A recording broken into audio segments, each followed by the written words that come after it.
Sabrina 70s comic issue 58.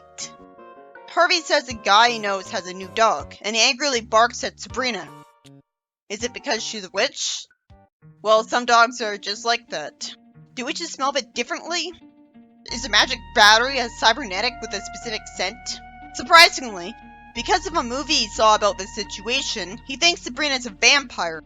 Oh, not a witch. Well, to be fair, she does have vampires in her family. They're Hilda's cousins from Transylvania. Though maybe the witch from Hilda's family got herself turned into one, so anyone could be related to them, meaning that Sabrina isn't genetically part vampire.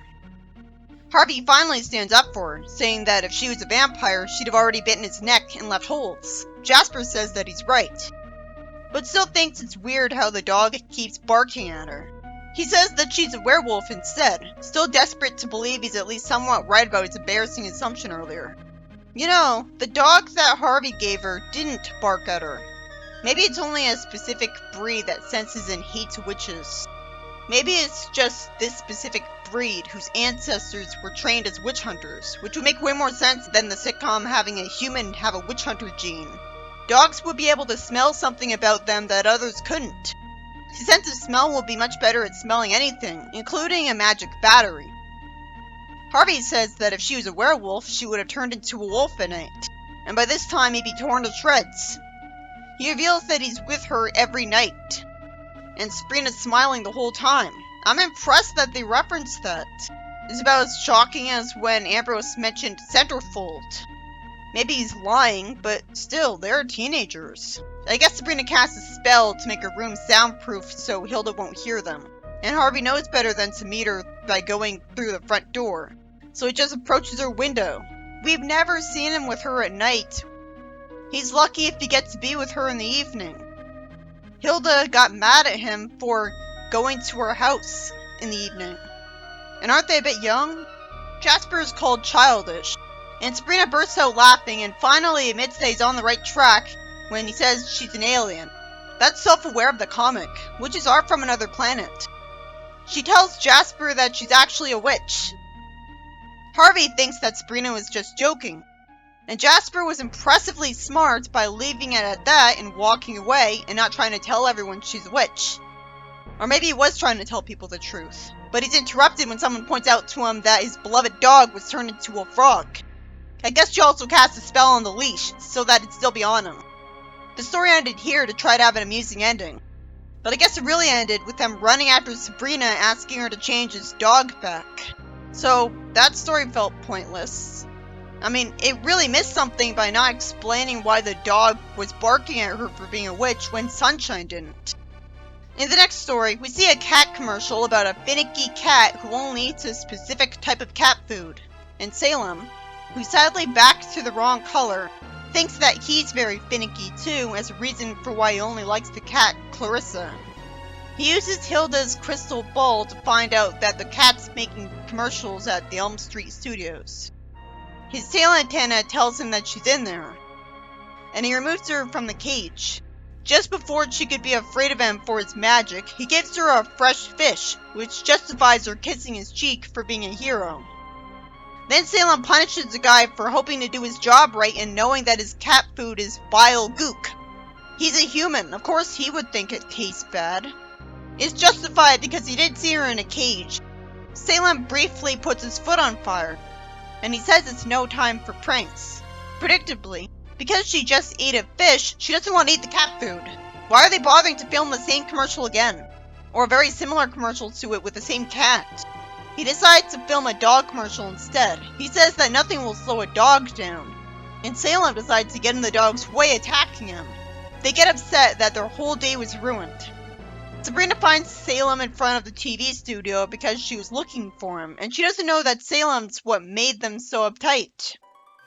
In the comedy page, Hilda asks what Harvey would know about garage sales. Sabrina somehow says he's very competent at this point, when she wouldn't be able to name a single example, and he failed at the yard sale. And Harvey says he got a swell price for the garage, but he didn't know what to do with all of the junk that was in it. In the next story, Harvey tells Sabrina to wish him luck in the football team's biggest game of the year. I guess we're supposed to assume that Hilda only said she'll use magic to make them win after they're out of earshot. But that's not conveyed well in just one panel. It should have been a whispering text bubble. Wow, Hilda really likes Sabrina if she's willing to humor her like this. Normally I'd expect her to want Harvey to lose, and Sabrina would be the one who'd try to make him win. That's why I assumed Sabrina said this at first glance. Sabrina points out that neither of them know much about football, and I couldn't help but find it amusingly silly that Hilda said, "So what? We'll use a magic football computer to tell us what plays to call." Predictably, because magic is so literal-minded, it interprets end sweep wrong, because Sabrina says sweep the end, taking it literally. So I eventually giggled at seeing the football players sweeping with brooms, and asking, what on earth are we doing? Why is nobody questioning how the brooms appeared here? That's a whole football stadium's worth of people who will need their memory of this wiped. Come on, if this wasn't happening, everyone would know about magic by now, and Sabrina would be figured out. Why didn't the computer that connects them to a database of all knowledge tell them what an end sweep was? It could have tapped into the knowledge of any of the people watching. Maybe they cast the spell too early, assuming that they interpreted the words end sweep right immediately, and didn't read the text below it. Hilda's computer, which no one behind them questions the sudden appearance of, says to call a T formation play. It makes sense that Sabrina assumed she heard T formation because she wasn't looking at the screen. She brainwashes the football players into offering them tea. And Harvey makes me giggle eventually, saying, "More tea, fellows? What am I saying?" Again, tea just appeared out of nowhere in front of everyone, and no one's questioning it. So Harvey gets tackled, and Hilda assumes that the scoreboard is just making a mistake when it says they're down 14-0. The computer says they should red dog their opponents. I love that it's making fun of the unintuitive names associated with football, and sweep and this. I can't blame them for getting confused. So Sabrina interprets it to mean literal red dogs, and casts a spell to summon red dogs to chase the opposition. You'd think she'd know better than this. Again, a whole football stadium of people will be wondering where those dogs came from. It's not even explained that everyone blames all the magical events in this comic on devils. Maybe they're all more likely to do that than assume it's from a witch at this point. The coach finally penalizes Riverdale 90 yards for nutty behavior, even though it clearly wasn't their fault that stuff kept appearing by magic. But realistically, the other team refuses to play against the Riverdale team because they think they're weird and want to protect their sanity. Their coach doesn't blame them and forfeits the game. And Hilda proudly comments that with their help, the game was never in doubt. I wish it was explained that she did this on purpose. This is a surprise happy ending for Harvey, even if his victory was hollow and illegitimate. I guess I find it so amusing because it's football. It's seen as more serious than this, because it's associated with big, tough guys, and yet there's all this visual humor.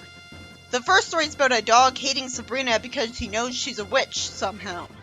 Maybe he just didn't like strangers. Is this really the first time he's barked at a stranger too much? I wish it was explained why this dog is a witch hunter and Sunshine wasn't. It's odd that when Jasper's told that Sabrina's a witch, and Sabrina isn't punished for it by a witches' council, he's just happy that he was right to have faith in his dog, and doesn't get scared at her and run away. It's as if she just told him that she likes sandwiches. The second story is interesting, because it involves Salem instead and does a story that only he could do. He tries to date a female cat from a cat commercial and ruins the filming of the commercial they were filming because he was mad that she was being kept in a cage. And at least there was a sweet moment because the cat kissed him instead of hating him, and for a good reason. He gave her a fish.